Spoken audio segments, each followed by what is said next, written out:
Hey guys, subscribe for daily content. And if you're shopping for gear, make sure you check out the description for the newest items at some of the very best online retailers. There's also links for some of the items that I personally recommend. Thanks! What's going on YouTube? Metal Complex here, and today I've got another short little unboxing to share with you guys. I do know what's in here. I've not handled it yet, but I do know what it is because it was sent by Urban EDC Supply. And this is an exclusive that I believe pre-orders are available for. So I will make sure that if that is the case, I will absolutely link it right down below so you guys can check it out. They showed me a picture of this and I said, yes, I'm definitely interested in looking at that. Thanks to my patrons for supporting me. And please make sure to follow me on Instagram at metal_complex. Okay, let's get in here. Get into this package quickly. So what do we have? I will make sure, if it's not actually labeled, I will make sure and put it up on screen for you guys. This, ooh, yeah, very, you know, what's the right word? It has the minimalist aesthetic, definitely. So it is certainly reminiscent of, I don't know how many. I mean, you know, look down in the comments. Everybody's going to see something different, but a pretty straightforward, generic profile, but a nice EDC size. We have contoured tumbled titanium. We've got a nice thumb stud. And we have a satin finished blade with, I think that's actually probably, no, those are satin flats as well. A little bit of debris in there, nothing crazy. The bill right away is a bit pronounced. Not terrible. It's pretty rounded off, so it's not the pokiest thing in the world. Probably just a little bit too big for the handle, but I do otherwise like the handle a lot. There is a steel lock bar insert. You can see here we're working with perfect centering, no detent lash, no blade play, up, down, left, or right. So I kind of want the thumb stud to be further back. It's fine, and I think, so yeah, definitely. So for the reverse flick, with a knife of this size, which I'm going to measure it here for you real quick. Let's see, we'll do the closed length measurement. I should be doing that in reviews. 3.75 inches closed. Was that right? Hold on. Yeah, okay. And then your open position is actually coming in at 6.5 inches with absolute 100% a sub 3-inch blade. It's 2.75 inches with 2.6 inches of cutting edge. So as far as legal limitations go in the United States, this is going to be legal in a lot of areas. Let me say this. The opening position with the forward like this, right? You have to kind of scooch down a bit. But it makes the reverse flick substantially easier because you're not, right? So it depends on how you like to deploy your blades. I'm really happy that a knife of this size does not have a flipper tab. This area right here is not abundant in space, but you can definitely choke up on it. So you can easily get right behind the blade. Let's do some close-ups here so you guys can take a look. I'm going to try and clear as much of this. It's just debris and fuzz from the inside of that pouch. I think these are, I could be mistaken, I'm almost certain they are M390. Let's get a nice close-up of everything here. So there you go. The actual geometry down at the cutting edge is very thin, very thin. It doesn't look like it's tapering a whole lot down to the tip, but the actual edge, oh yeah. Oh yeah, and it's also hollow ground. So we have a nice thin edge.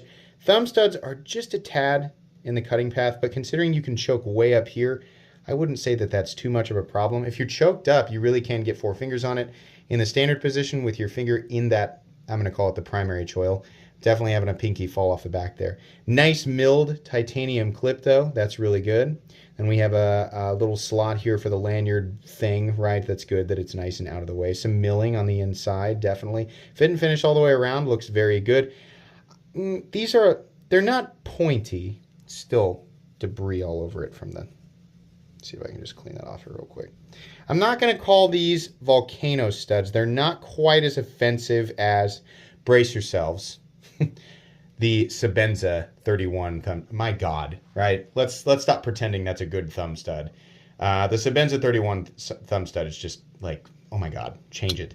I don't like the volcano studs on the 31, and this is not quite as offensive, but they're still a little bit pokey. Can't say it's super... I can't honestly say it's really mega uncomfortable. Really glad that these are contoured and not flat, but again, I really, like, to me, this just looks like a blank canvas And the blade actually kind of looks a lot like the Sebenza blade. I mean, it's a drop point blade, right? So we have a billion designs of that blade shape existed before the Sebenza as well. It's too generic to be a copy of anything, but I'm sure that people will say it anyway. Little bit of a ramp, and that jimping is actually functional, not decorative, so that's nice. This, again, just looks like a blank canvas for a much-needed milling pattern, right? Something. Plain titanium does look good to some people, but honestly, I mean, we've got a lot of designs like this. We have a lot that are just plain and simple and ultra minimalist, and that's fine if you're really into that. But, you know, considering what this almost inevitably costs, I would like to see... We did get a 3D milled clip. That's great. But I would like to see a pattern or something, or just like, you know, just on a, like, just a spot right here. Like mill out a spot right here and then put a pattern in the middle of it. That would be really cool. I would like that. It looks like we are working with T8 hardware, and initially I feel like what I wanted to say is that looks chewed up, but you know what? I bet that's also debris, and I am correct. There's just debris on the inside of that. So, T8, nice fit and finish all the way around. That's good. Plenty of plenty of retention, and then definitely plenty of rise off the bill of that pocket clip. So that's going to rise to meet, you know, whatever thickness pocket seam. Centering, like I said, looks good. No detent lash, no blade play, no lock stick, no pivot lash. It's all great. Fairly smooth too. I mean, definitely off that. If you get the detent ball off of the blade, I think I'm actually holding down the lock bar. So I'm gonna hold it up here. Yeah, it's got a little bit of tightness, but definitely, I mean, no different from what I would normally expect from Riyadh. By the way, I'm not saying these are made by Riyadh. I honestly don't know who the OEM is. But yeah, it definitely, it looked interesting to me. So here's my honest, like after handling it, this is a cool knife.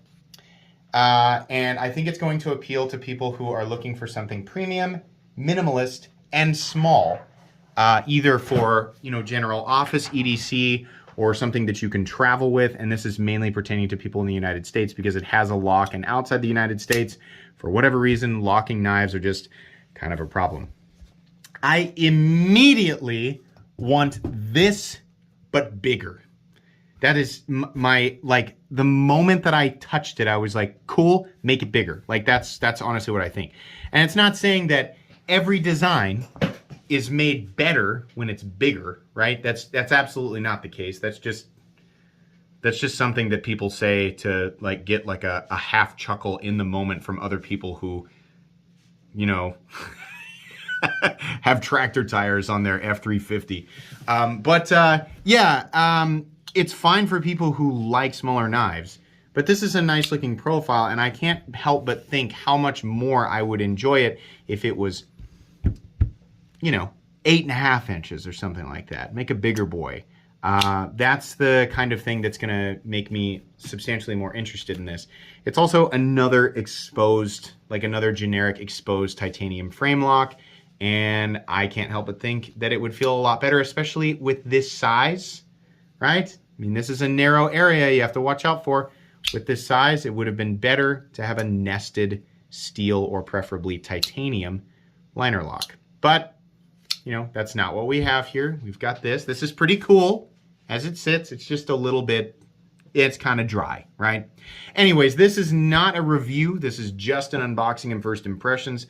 I'll give this some pocket time, give it a little bit of thought, and then I'll give a full comprehensive review a few weeks down the road. As of this moment, I believe there is a pre-order for this available, so if you want to check that out, I will make sure that it is linked down below. While you're at actually I said it right, Urban EDC Supply. While you're there, make sure you look around. They have lots of cool stuff, lots of cool exclusives. All right, that's going to be pretty much it for the unboxing. Please make sure to follow me on Instagram at metal_complex. If you enjoyed this video, leave a like. If you'd like to check out my other content, I do, of course, have lots of videos of knives that are either expensive or inexpensive that I do or don't like, so check those out. And if you enjoy all my content, go ahead and click on that Metal Complex logo right there and subscribe, because there's definitely more coming. Thanks again for watching, everybody, and have a great day.